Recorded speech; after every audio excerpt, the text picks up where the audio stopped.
4 साल, हजारों जाने, तबाह शहर और पूरी दुनिया की सांसें थामे रखने वाला युद्ध रूस बनाम यूक्रेन।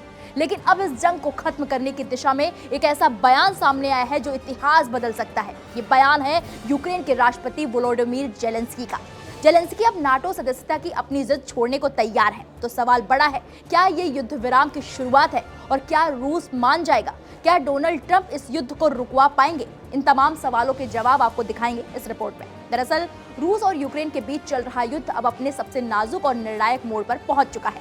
यूक्रेन के राष्ट्रपति वोलोडिमीर जेलेंस्की ने पहली बार सार्वजनिक तौर पर अपने रुख में बड़ा बदलाव किया है। फाइनेंशियल टाइम्स से बातचीत में जेलेंस्की ने कहा कि यूक्रेन अब नाटो सदस्यता की मांग छोड़ने को तैयार है, लेकिन एक शर्त के साथ। यूक्रेन को अमेरिका और यूरोप से मजबूत और कानूनी सुरक्षा गारंटी चाहिए। जेलेंस्की का कहना है, ये गारंटी सिर्फ कागजी वादे नहीं हो, बल्कि नाटो के अनुच्छेद 5 जैसी हो, जिसमें हमले की स्थिति में सभी सहयोगी देश रक्षा के लिए बाध्य होते हैं। यानी अगर भविष्य में रूस दोबारा हमला करे तो अमेरिका और यूरोप यूक्रेन को अकेला न छोड़े। ये बयान ऐसे समय में आया है जब अमेरिका की ओर से शांति समझौते की कोशिशें तेज हो गई हैं। डोनाल्ड ट्रंप के विशेष दूत स्टीव विटकॉफ और उनके दामाद जेरेड कुशनर यूरोप में मौजूद हैं और रूस यूक्रेन शांति फॉर्मूले पर बैठकें कर रहे हैं।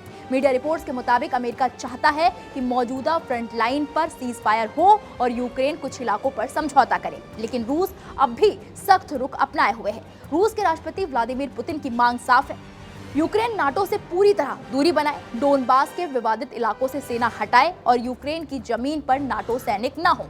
वहीं जेलेंस्की ने कहा कि यूक्रेन, अमेरिका और यूरोपीय देश 20 सूत्री शांति योजना पर काम कर रहे हैं, जो मौजूदा मोर्चों पर सीज फायर की दिशा में ले जा सकती है। हालांकि उन्होंने ये भी साफ किया कि फिलहाल यूक्रेन रूस से सीधी बातचीत नहीं कर रहा है। यूक्रेन का आरोप है कि रूस जानबूझकर मिसाइल और ड्रोन हमलों के जरिए युद्ध को लंबा खींच रहा है और आम नागरिकों को निशाना बना रहा है। वहीं यूरोप के बड़े देश ब्रिटेन, फ्रांस और जर्मनी अमेरिकी प्रस्तावों को पुनर्गठित करने में जुटे हुए हैं, जिससे यूक्रेन की सुरक्षा कागज पर नहीं बल्कि जमीन पर दिखे। जेलेंस्की ने यह भी कहा कि कोई भी शांति समझौता तभी स्वीकार होगा जब वो यूक्रेन को गरिमापूर्ण शांति दे और रूस के दोबारा हमले की संभावना को खत्म करे। अब उम्मीदें टिकी है कि जर्मनी के स्टटगार्ट में होने वाली यूक्रेनी और अमेरिकी सेना अधिकारियों की बैठक पर, जहां सुरक्षा गारंटी को ठोस रूप दिया जा सकता है। तो अब तस्वीर साफ है, यूक्रेन ने नाटो सदस्यता की जिद छोड़कर सबसे बड़ा समझौता कर दिया है, लेकिन अब गेंद अमेरिका, यूरोप और रूस के पाले में है। अब सवाल यह है कि क्या रूस सीज फायर मानेगा, क्या अमेरिका कानूनी सुरक्षा गारंटी देगा